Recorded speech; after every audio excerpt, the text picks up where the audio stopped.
Hello, I'm Dr. Heidi Horsley, Executive Director for the Open to Hope Foundation, and I'm here talking today with Dr. David Fajegenbaum. David is the co-founder and national chair for AMF, right? That's right, National Students of AMF, that's right.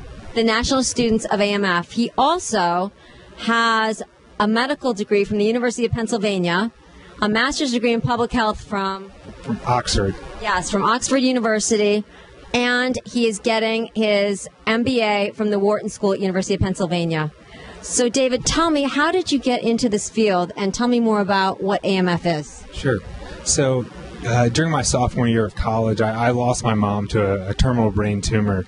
And that experience of losing my mom and struggling during college with feeling totally alone and actually making a promise to my mom that I would do something in her memory, I got back on campus and said, I have to do something. I have to create a program for her in her memory for other students coping with the illness or death of a loved one. So today, 9 years later, we have a national nonprofit. We've worked with students from over 200 college campuses and now have 45 active campus chapters. That is amazing. So 45 active chapters today. This all came out of a tribute to your mom and out of her death. And her name was Anne-Marie Fajegenbaum, right?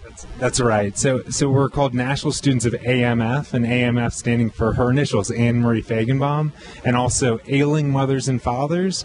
And now we use AMF to stand for Actively Moving Forward, because we're not just for students who have lost a parent or coping with a parent. It's for any kind of death loss. So this is really transformed.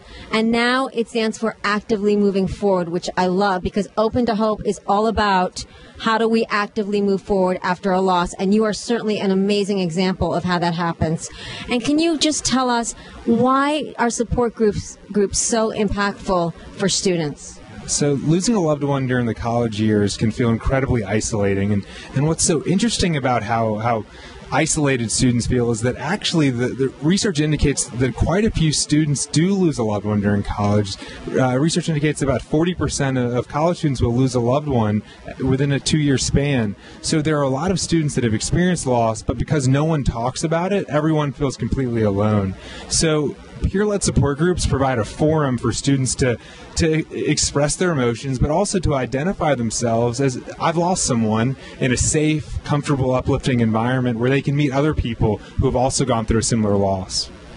That is so important. And I know I am an adjunct professor at Columbia University, and I know there's a chapter there.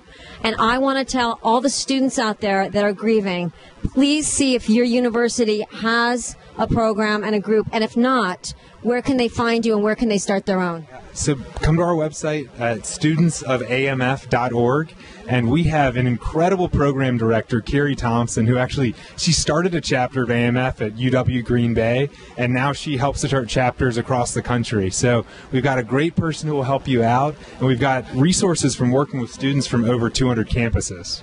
Wow, David, thank you so much. And I know your mom is looking down, and she is so proud of the work you're doing and all the lives that you've touched. Thank you.